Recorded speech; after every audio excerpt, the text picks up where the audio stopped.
Puji Tuhan. Hari ini saya akan menyampaikan satu kebenaran dengan judul The Power of Grace. The Power of Grace. Grace Revolution. Satu anugerah yang membawa revolusi atau membawa dampak yang luar biasa dalam kehidupan kita sebagai orang percaya. Kasih karunia adalah inti dari kekristenan. Kalau kita mau tanya apa yang membedakan kekristenan dengan semua keyakinan yang ada, dengan semua agama yang ada, itu terletak pada ajaran tentang kasih karunia. Kenapa saya mengatakan demikian? Karena pada umumnya agama-agama lebih berfokus pada moral baik atau perbuatan baik, pada dirinya, pada manusia. Kalau kekristenan berbeda, kita terpusat pada Allah yang baik, bukan moral baik. Terpusat pada pribadi Allah, bukan manusia.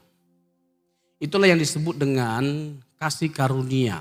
Dan tidak terbayangkan bagi setiap kita kalau Allah tidak menyatakan kasih karunia-Nya bagi setiap kita. Dan kasih karunia Tuhan itu bukan hanya sesuatu yang kita butuhkan dalam hidup ini, tetapi sesuatu yang bahkan lebih dari kehidupan kita. Sesuatu yang bahkan lebih dari kehidupan kita. Sehingga kita bisa melihat baiknya Tuhan itu ya dalam hidup ini. Karena apa? Karena tidak ada kehidupan yang kita jalani. Tidak ada sesuatu yang kita lakukan yang tidak ada kasih karunia Tuhan di sana. Jadi kasih karunia Tuhan itu selalu menyertai dan mewarnai kehidupan kita. Dan percayalah kasih karunia Tuhanlah yang menopang kehidupan kita sehingga kita bisa ada sampai hari ini. Yang setuju katakan amin. Jadi kalau tidak ada kasih karunia Tuhan, gak mungkin kita bisa kuat. Gak mungkin kehidupan kita menjadi lebih baik. Segala hal yang kita kecap, segala hal baik yang kita kecap, hal manis yang kita kecap, yang kita rasakan, semuanya itu karena kasih karunia Tuhan. Kita harus ingat. Supaya kita gak menyombongkan diri. Kita hebat, kita punya pangkat, kita punya relasi dengan orang-orang hebat, kita mendapatkan kepercayaan yang luar biasa. Itu semua dari Tuhan, karena kasih karunia Tuhan dan untuk kemuliaan nama Tuhan. Kalau kita bicara tentang kasih karunia, tadi saya katakan itu dalam konteks segala aspek kehidupan kita. Itu bukan hanya dalam konteks keselamatan, tapi dalam semua aspek kehidupan kita.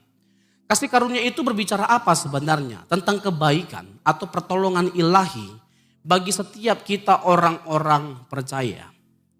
Kasih karunia juga berarti pertolongan yang didapat dari pribadi yang lebih tinggi atau yang lebih kuat. Atau yang lebih ekstrim lagi.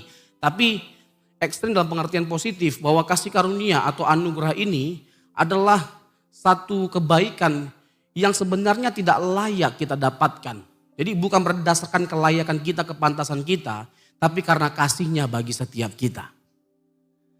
Karena kalau kita bicara tentang berdasarkan kelayakan kita, kepantasan kita, kelayakan apa dari diri kita yang membuat Tuhan bisa mengasihi kita? Oh, kita bisa melakukan kebaikan. Oh iya, kita gak menafikan.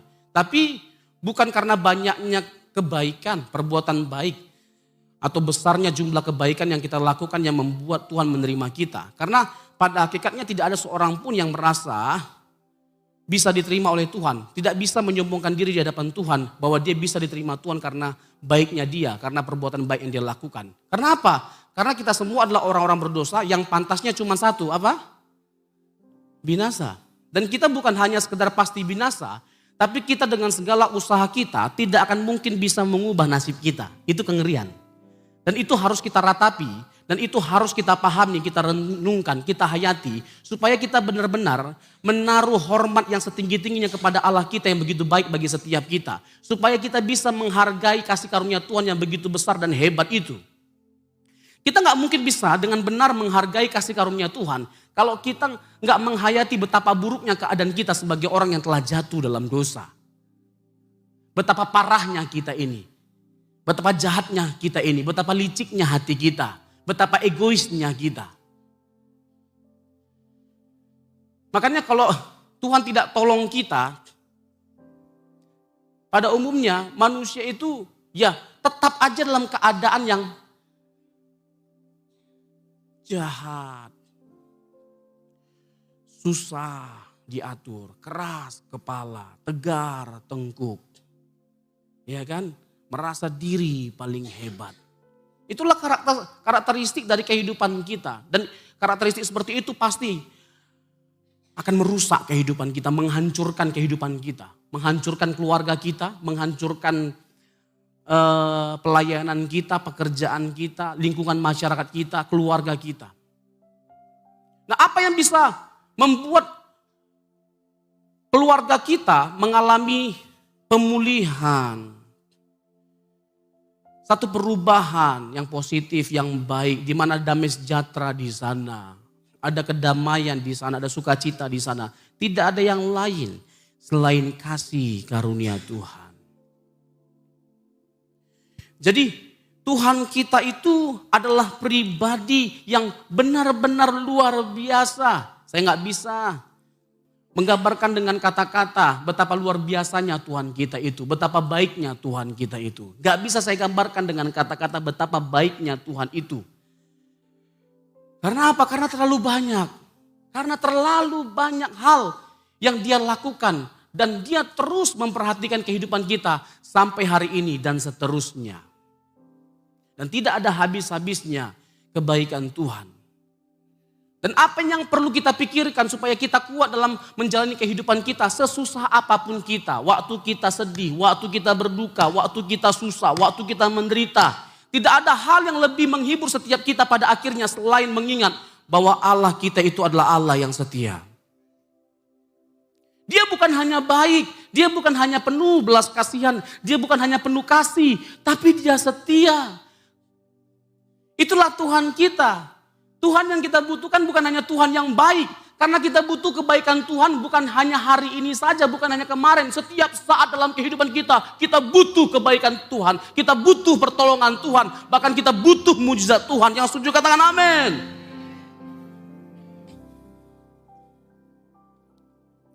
Jadi Tuhan itu adalah setia. Dan itu adalah alasan kita untuk bisa hidup dan kuat sampai hari ini. Kan ada lagunya itu ya. Tuhan Yesus setia. Dia sahabat kita. Walau dalam susahku selalu menghiburku. Dia mengerti bahasa tetesan air mata. Waktu badai mengamuk dan gelombang menyerang, Tuhan Yesus setia. Ini lagu lama ya, tapi indah banget ya. Lagu-lagu lama itu sangat menyentuh, very touching. Iya kan? Kalau lagu sekarang hanya menekankan musikalitas gitu loh. Gak apa-apa juga sih, gak jadi masalah. Tapi kalau lagu zaman dulu itu kayak ada rasa-rasa yang berbeda. Ya kan? Kayak pencipta lagunya itu waktu buat lagunya itu lagi berat kali pergumulannya. Tuhan Yesus setia. Dia sahabat kita. Walau dalam susahku selalu menghiburku. Dia mengerti bahasa tetesan air mata. Waktu badai mengamuk dan gelombang menerang, Tuhan Yesus setia. Dan untung Tuhan kita itu adalah Tuhan yang bukan hanya ngerti satu bahasa. Coba Tuhan kita itu ya hanya mengerti bahasa Ibrani, bahasa Israel. Bisa gak dia peduli sama kita? Hah? Bisa gak dia mengerti sama kita? Gak bisa lah. Untung dia tahu semua bahasa. Ya kan? Bahasa Mandarin dia tahu. Bahasa Batak dia tahu. Bahasa Jawa dia tahu. Bahasa Nias dia tahu. Hadiah Hadiah Makasuma. Ya kan? Tahu dia semua. Ya kan? Iyo masih Indra Ugo Loalangi. Dia tahu semuanya. Bahkan ketika kita gak bisa berkata-kata hanya dengan nangis. Itu pun bahasa dan Tuhan tahu bahasa tangisan kita. Tuhan tahu. Ini suaminya lagi pergi dan gak pulang-pulang. Tuhan tahu. Ya kan? Ini suaminya lagi nangis. Karena istrinya cerewet kali bukan main. Tuhan tahu. Jadi tidak ada bahasa yang Tuhan tidak tahu. Semua bahasa Tuhan tahu. Dan poinnya bukan di situ. Yang harus kita tahu adalah Tuhan kita itu setia. Amin? Iya. Jadi jangan kita satu sama lain mengcompare diri kita dengan yang lain. Aku masalahnya lebih berat. Bebanku lebih berat daripada dia. Lebih banyak masalah aku. Kalau sampai dia mengalami apa yang ku alami, kayaknya dia gak bertahan lama. Kalau Pak Pendeta itu ya, kalau ngomong itu gampang kali, kayaknya enak kali ngomong dia. Kalau sampai dia mengalami apa yang ku alami, Pak Pendeta itu kurus, langsing dia langsing. Kok main fisik? Poin utamanya itu bukan pada masalah apa yang kita hadapi. Bukan seberapa berat masalah atau penderitaan yang kita alami. Tapi bersama dengan siapa kita menghadapi setiap persoalan itu. Dan percayalah dan harus kita yakini, kita pegang. Kita renungkan kebenaran ini. Bahwa dia lebih besar dari masalah apapun yang kita hadapi. Dan dia cakap mendatangkan kebaikan. Mengubah sesuatu yang pahit menjadi manis. Dia cakap melakukannya. Untuk itu perlu perubahan cara pandang. Mari kita memandang Tuhan itu dengan benar. Supaya apa? Supaya kita bisa kuat dalam kita menjalani kehidupan kita. Bisa kita menerima susahnya hidup kita. Gak mengeluh kita. Gak menggerutu kita. Waktu kita lagi ada banyak penderitaan. Kita bisa kuat menghadapinya. Dan tetap bersuka cita atau bersyukur karena kita tahu ada sesuatu yang baik yang Tuhan mengerjakan lewat masalah itu. Amin. Amin. Boleh beri tepuk tangan bagi Tuhan kita. Kayaknya sambil tepuk tangan lagi sambil mikirin masalah. Sambil mikirin utang.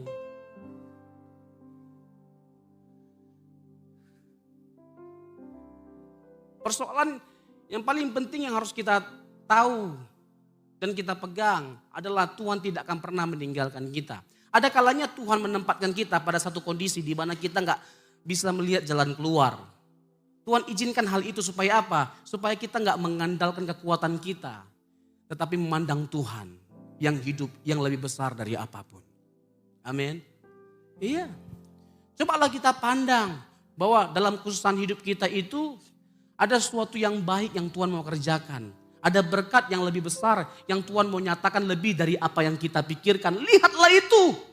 Kita bisa berdamai dengan masalah kita pada akhirnya. Kalau seperti itu cara pandang kita. Tapi kalau gak seperti itu, mengeluh dan mengeluh aja lah kerja kita terus. Iya. Di gereja pun kita jadi orang munafik. Lain di kata, lain di hati. Ya.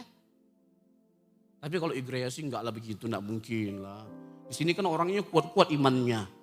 Insya Allah.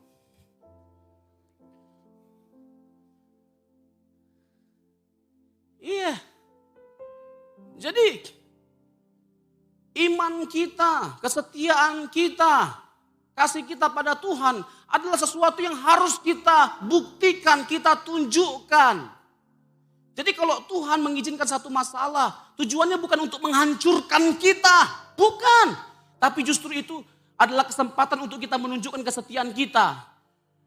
Kasih kita, cinta kita sama Tuhan. Bahwa apapun yang terjadi gak akan mengubah kesetiaan kita pada Tuhan yang hidup. Amin. Itu dia. Ada kalanya ketika saya lagi ada masalah, ya, jangan pikir bahwa pendeta itu nggak ada masalah, masalahnya banyak. Minimal, ya, masalah yang dibawa sama jemaat itu juga masalahnya dia. Iya, Iya, pendeta yang sedikit-sedikit dikritisi sama pendeta, sama jemaat. Apapun dikritik.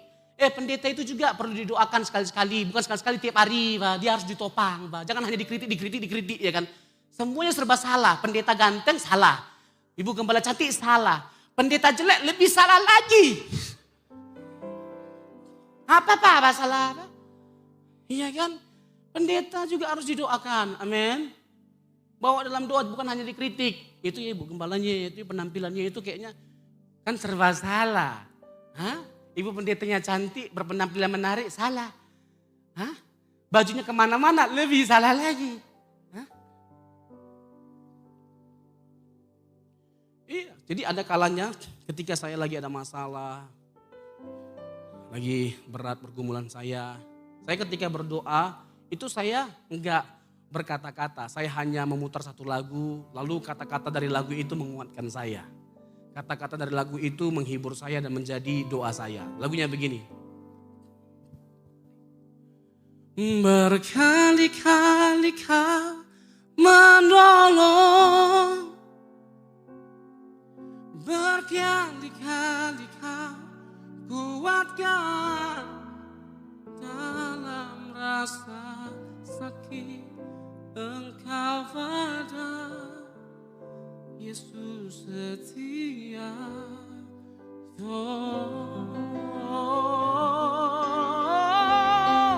Berkali-kali kau menolong,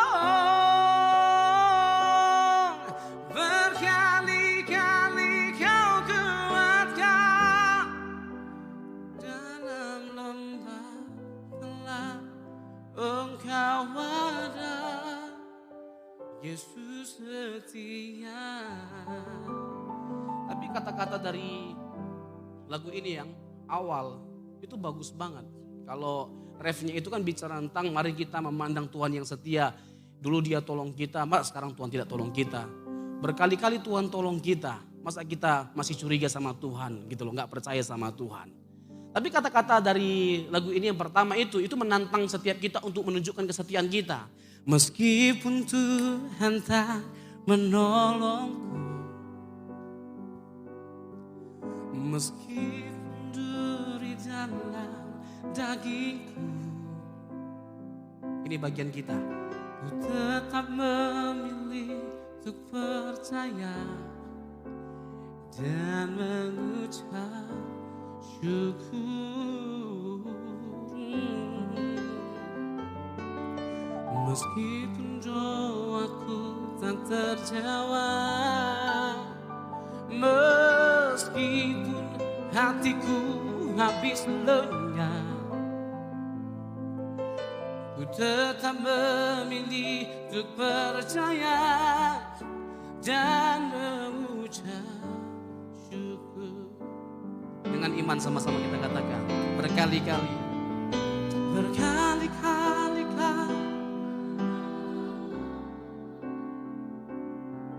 berkali-kali kau kuatkan dalam rasa sakit. Engkau ada, Yesus setia.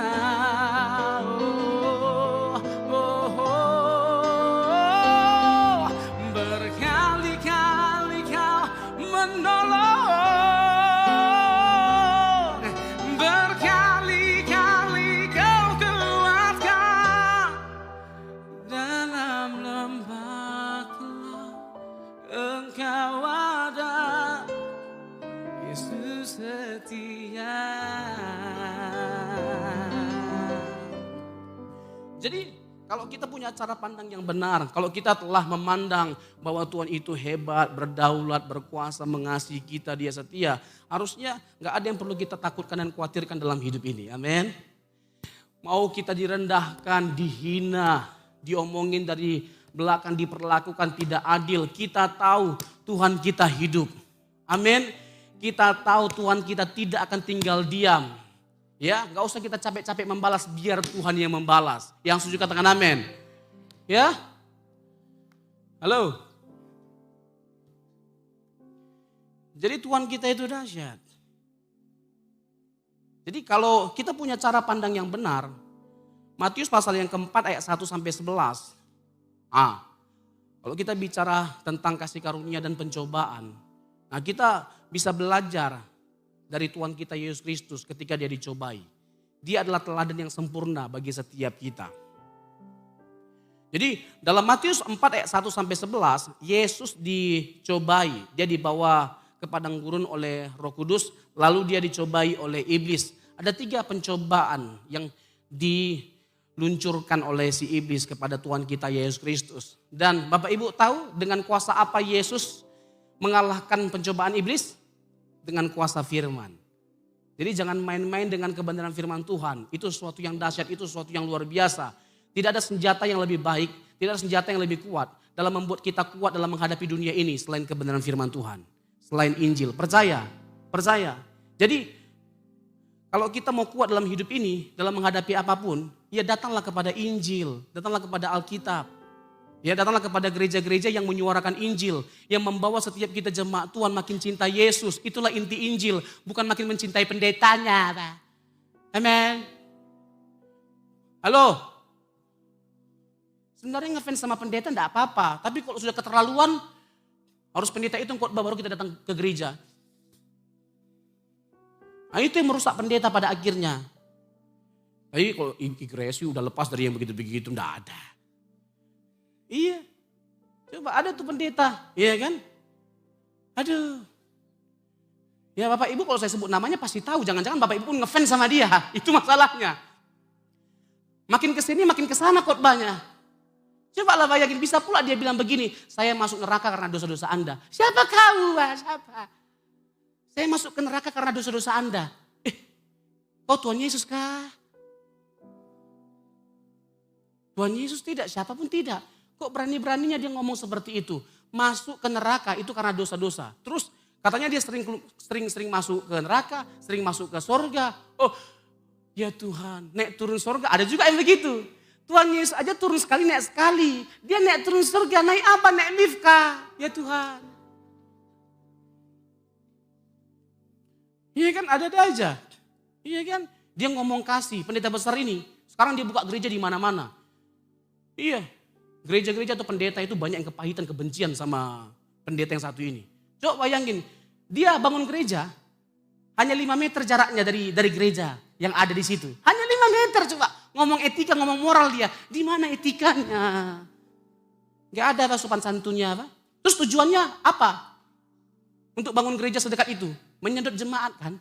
Dan saya dengar ternyata pendeta itu suka menyedot jemaat orang dan pendeta-pendeta orang dengan iming-iming gaji lebih besar. Kan kurang ajar. Jadi buka gereja apa tujuannya? Kan menyedihkan banget gitu loh. Pendetanya ganteng lah, udah pasti tahu lah. Iya kan? 11-12 lah. Gencana, yo. tapi gantengnya aja yang 11-12. Banyak enggak 11-12. Jadi bisa-bisa pula dia membela diri dengan mengatakan, kami itu dituduh ya mencuri domba-domba. Bukan kami mencuri domba-dombamu, tapi domba-dombamu yang mencuri rumputku. Di sini lebih bergizi firman Tuannya. Terus maksudmu apa Bambang? Hah? Itu kan menghina gereja-gereja kan, seakan-akan gereja-gereja lain itu enggak bergizi firman Tuhan yang disampaikan. Coba lah. Naloa kondobayon nusongonon. Luar bahasa Prancisnya. Gak ada etikanya. Iya. Tapi pendeta-pendeta yang begini diminati banyak orang. Apalagi kalau sampai kayak mistik-mistik begitu gitu loh.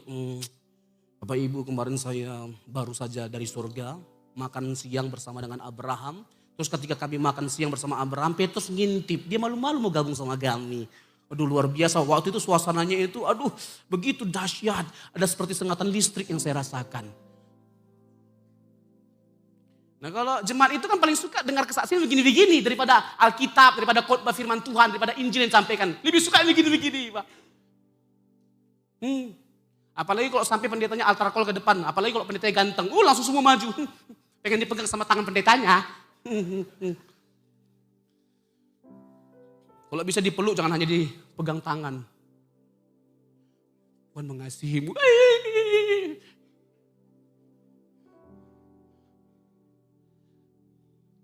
Aduh, jangan aneh-aneh lah. Jangan kultuskan pendeta. Amin. Siapapun pendeta, dia tetaplah manusia. Yang punya kuasa adalah Tuhan. Berikan tepuk tangan bagi Tuhan kita. Tapi memang ada pendeta-pendeta yang begitu gitu loh. Dia mengesankan seakan-akan jemaat bisa ramai, gereja bisa besar karena kehadirannya. Bukan karena kehadiran Roh Kudus. Bukan karena Injil, tapi karena dia. Ini merusak pelayanan. Ya kan? Dia menganggap kalau dia tidak ada, sepi jemaatnya. Coba dia merusak. Akhirnya jemaatnya pun radikal bukan sama Tuhan Yesus, sama pendetanya. Ya kan? Kalau pendetanya dihina, marahnya tingkat dewa. Kalau Tuhan Yesus dihina, biasa aja dia. Miris kan? Ya, kalau kita jangan sampai ini begitu-begitu ya, biasa aja. Meskipun nanti saya mulai naik ke atas, biasa aja. Nggak usah gimana-gimana amat, biasa aja Pak. Siapa Pak saya? Ya kan, meskipun saya udah masuk TV, MNC, live channel.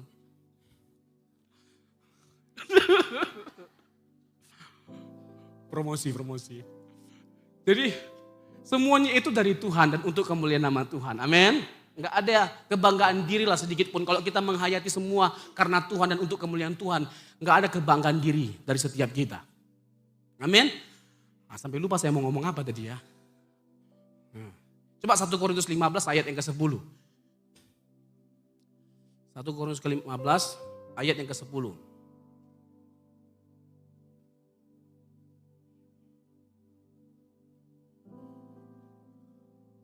Tetapi karena kasih karunia, aku ada sebagaimana aku ada.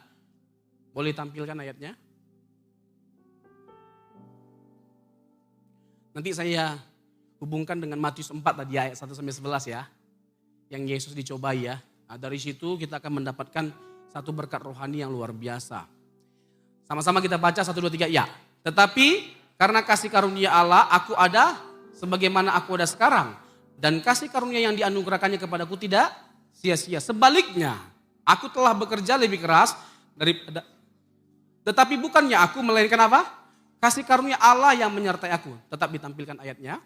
Tetapi karena kasih karunia aku ada sebagaimana aku ada sekarang. Jadi Paulus ini hebat sekali ya. Dia menyadari keberadaan dia sehebat apapun pada waktu itu karena kasih karunia Tuhan.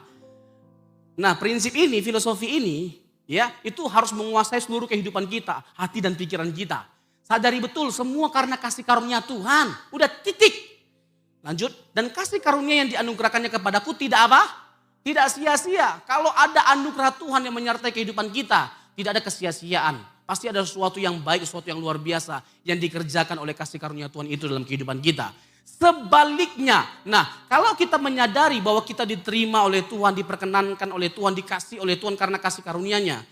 Bukan karena hebatnya kita, bukan berarti kita gak perlu melakukan apapun. Karena apa? Karena pada hakikatnya sifat dari kasih karunia itu adalah akan mendorong setiap kita melakukan segala sesuatu yang baik. Akan membuat kita untuk antusias dan radikal melakukan berbagai macam kebaikan.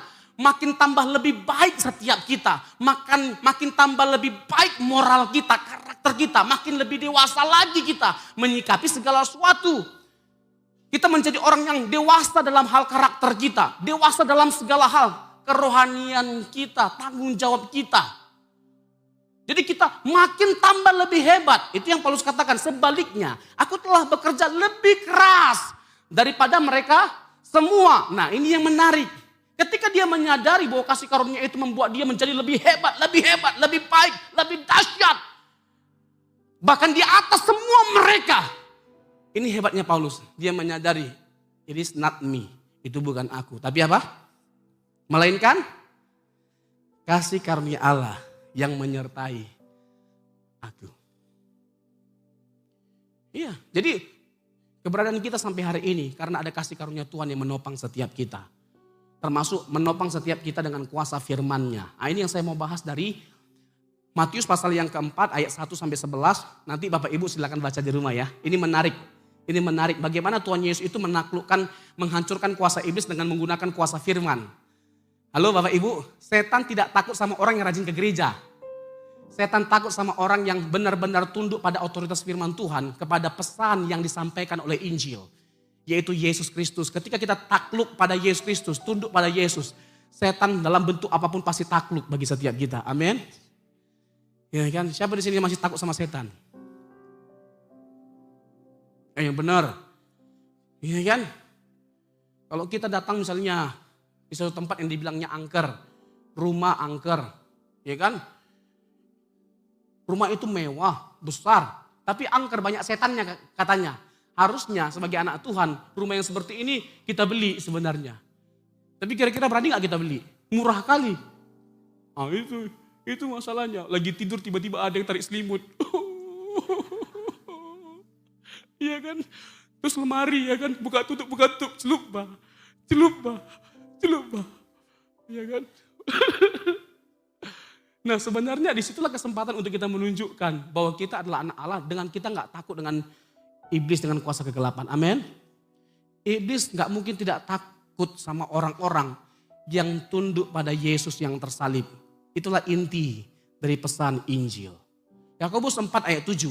Tunduklah kepada Allah, lawanlah si iblis, maka dia akan lari. Tapi pada umumnya ketika berhadapan sama iblis, yang lari siapa? Di gereja kadang-kadang kita berani, aku anak Allah, aku anak raja. Sampai kuburan permisi anak babi mau lewat. Saya jadi ingat dulu ya waktu saya di Kalimantan praktek ya PPL waktu S1 ya. Praktek lapangan waktu S1. Jadi adalah guru sekolah minggu kan, ini baru belajar WL Pak. Jadi dia WL di sekolah minggu. Ya kan ada lagu begini, aku anak raja, engkau anak raja, kita semuanya anak raja. Kan ada lagu begitu kan? Terus ada lagu begini, anak monyet di atas pohon, anak cacing di bawah tanah. Karena grogi dia dikombinasi lagu itu. Aku anak monyet, engkau anak monyet, kita semuanya anak monyet. Hanya dia yang nyanyi, gak ada yang nyanyi. Kacau kan, kok jadi anak monyet? Iya kan? Ya, jadi kuasa firman Tuhan itu adalah satu anugerah atau berkat yang Tuhan berikan bagi setiap kita untuk menopang kehidupan kita, untuk membuat kita kuat dalam kita menjalani kehidupan kita.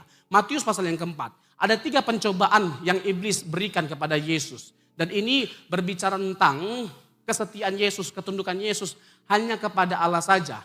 Dia ingin membuat Yesus meragukan posisi Yesus sebagai anak Allah. Sebagai anak Allah. Waktu itu Yesus berpuasa selama berapa lama? 40 hari.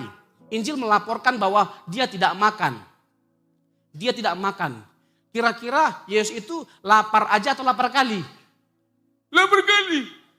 Iya, bukan main laparnya. Nah dalam konteks ketika dia lapar kali, bisa nggak dia terpengaruh atau tergoda untuk mengubah batu menjadi roti? Bisa kan? Karena saking laparnya. Tapi Yesus tidak melakukannya. Kenapa? Karena dia tahu bahwa hanya kepada perintah Allah saja dia tunduk. Bukan kepada yang lainnya. Meskipun pada waktu itu dia lapar sekali. Maksudnya begini, jangan sampai kita tergoda untuk melakukan sesuatu yang tidak berkenan di hadapan Tuhan. Hanya karena kebutuhan jasmani. Halo? Halo?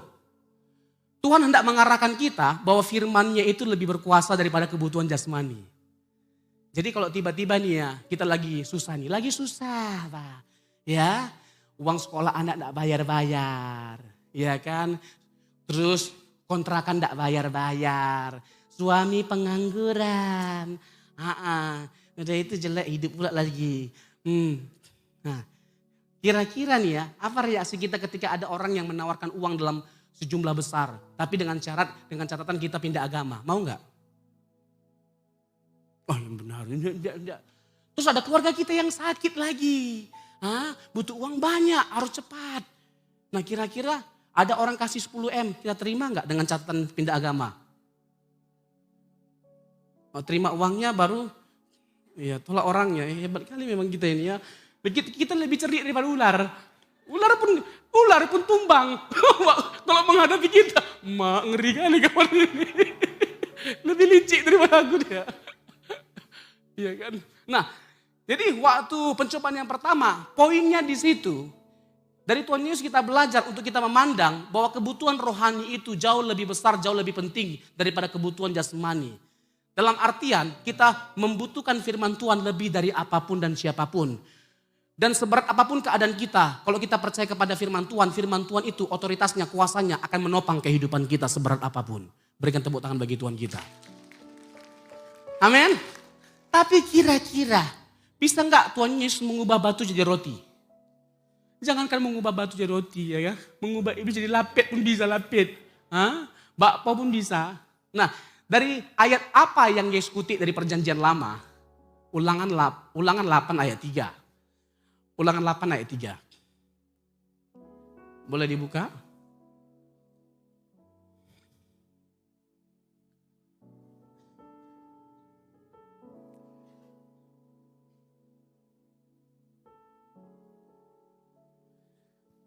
Jadi ia merendahkan hatimu, membiarkan engkau lapar. Dan memberi engkau makan mana yang tidak kau kenal. Dan yang juga tidak dikenal oleh nenek moyangmu. Untuk membuat engkau mengerti bahwa manusia hidup bukan dari roti saja. Tetapi manusia hidup dari segala yang diucapkan oleh Tuhan. Pada waktu itu mereka lagi lapar. Mereka menderita kelaparan. Nah ketika mereka lapar, mereka gagal. Dalam kelaparan mereka itu mereka gagal. Karena apa? Mereka lebih memilih untuk bersungut-sungut daripada mereka menaruh percaya mereka kepada Tuhan. Daripada mereka meminta pertolongan daripada Tuhan. Mereka lebih memilih bersungut-sungut. Nah, setan itu cerdik. Ya, setan itu cerdik. Jangan anggap setan itu bodoh. Yesus aja dia cobai. Ayub di perjanjian lama dia cobai.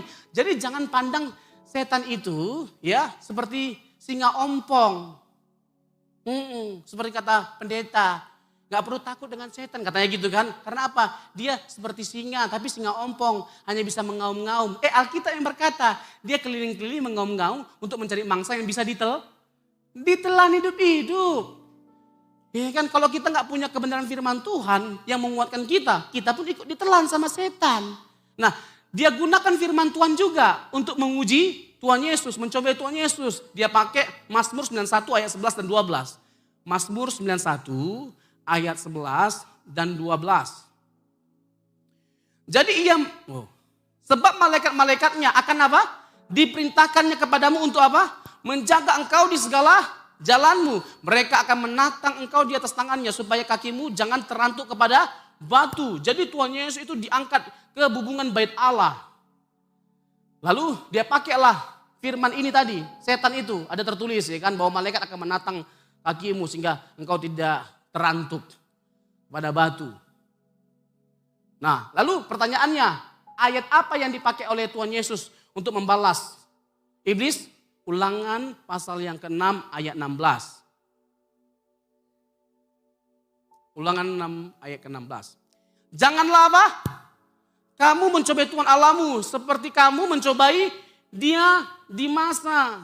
Jadi persoalan utama dari orang Israel ini adalah ketidakpercayaan. Mereka adalah orang percaya yang tidak percaya. Ketidakpercayaan itu adalah dosa dari orang percaya. Jadi jangan sampai kita orang percaya ada ketidakpercayaan dalam diri kita. Itu bangsa Israel. Bahkan Musa pun pada akhirnya nggak masuk ke tanah Kanaan karena apa? Karena dia ikut marah. Marah dia. Tuhan suruh pukul batu sekali. Dia pukul berulang kali. Akhirnya nggak jadi masuk ke tanah Kanaan. Mereka haus banget. Padahal kan mereka sudah melihat bagaimana hebatnya Tuhan itu melakukan berbagai macam mujizat. Kok masih bisa gitu loh. Mereka itu keras kepala, tegar tengkuk gitu loh. Kok masih bisa mereka mengeluh, menggerutu. Padahal ada Tuhan yang hidup yang lebih besar dari apapun yang bersama dengan mereka. Harusnya mereka pede. Meskipun ada kesulitan gak jatuh harusnya mental mereka langsung. Mereka tinggal lapor kepada Tuhan. Tapi mereka tidak lakukan. Karena apa? Ada berhala-berhala. Berhala-berhala yang ada di sekitar mereka pada waktu itu. Bahkan masalah pun mereka berhalakan. Mereka memandang masalah itu seakan-akan lebih besar daripada Tuhan. Itu namanya berhala masalah. Ya, di hati kita ini harus kita taruh keyakinan yang teguh. Bahwa Tuhanku itu adalah Tuhan yang hebat. Dan bukan hanya percaya Tuhanku itu adalah Tuhan yang hebat. Tapi Tuhan yang pasti menolongku. Amin. Yang ketiga yang terakhir. Pas ini waktunya. Ya kan tinggal 2 jam. Yang terakhir, Tuhan Yesus diangkat oleh iblis kemana? Ke gunung yang tinggi. Lalu diperlihatkan lah ya. Semua kemegahan dan kekayaan dunia. Apa kata iblis? Semuanya itu akan kuserahkan padamu. Kalau engkau menyembah aku. Ya, kurang ajar ya. Kurang ajar kali si kunyit yang satu ini memang. Ciptaan meminta pencipta untuk menyembah. Coba, kurang ajar banget. Nah, Tuhan Yesus pada akhirnya menjawab tantangan itu dengan cara bagaimana? Pencobaan itu? Ulangan pasal 6 ayat 13. Ya, Bapak Ibu jangan heran ya. Hebat sekali Pak Pendeta Robson, ini banyak kali ayat yang dihafal sama dia. Udah 5 bulan saya hafal ini. Hanya untuk khotbah hari ini. Makanya saya lama kali gak khotbah. Untuk mempersiapkan hari ini. Ayo sama-sama kita baca. Engkau harus takut akan Tuhan Allahmu. Kepada Dia haruslah engkau beribadah. Dan demi apa? Namanya haruslah engkau apa? Bersumpah.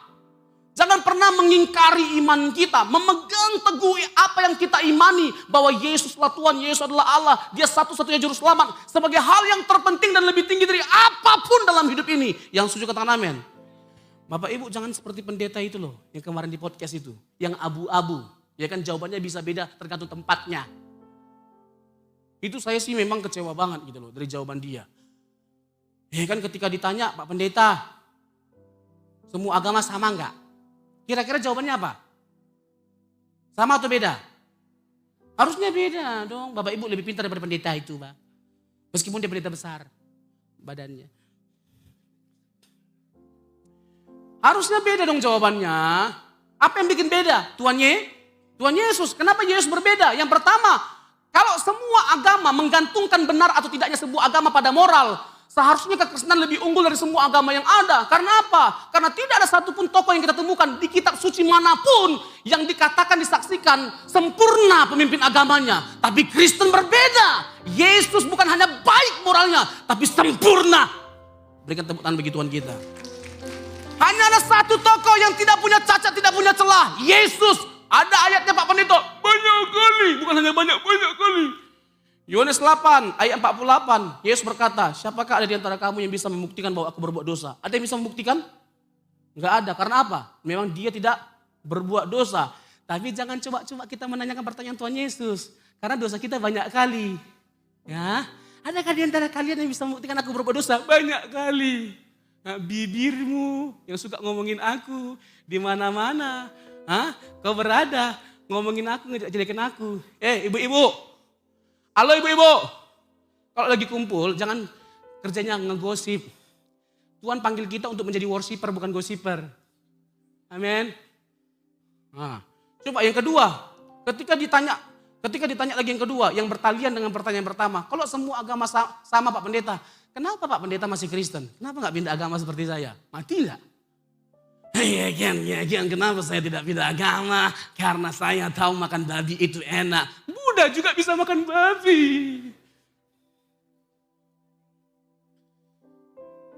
Kan menghina kan itu? Itu kan menghina kan? Seharusnya yang namanya Yesus adalah Tuhan. Yesus satu-satunya juru selamat. Satu-satunya yang bisa menyelamatkan kita. Itu harga mati dimanapun dan kapanpun Yesus tetap juru selamat. Dan satu-satunya yang bisa menyelamatkan. Yang setuju katakan amin. Jangan berubah. Meskipun diancam nyawa kita. Jangan berubah. Dia tetap Tuhan. Amin. Itu sama seperti matematika. 1 tambah 1 sama dengan. Karena Yesus itu sama dengan 1, 3, 4. Apa maksudnya Pak Pendeta? Gak ada duanya. Ya, berikan tepuk tangan bagi Tuhan kita. Keren. Tahu kenapa keren? Karena saya yang buat.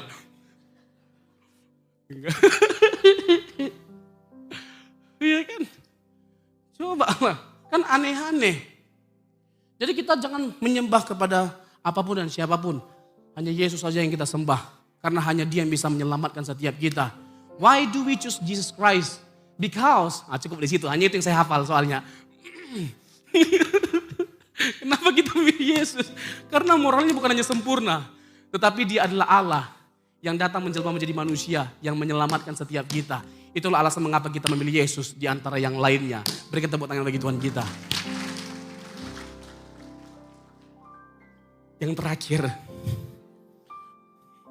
mumpung lagi ingat.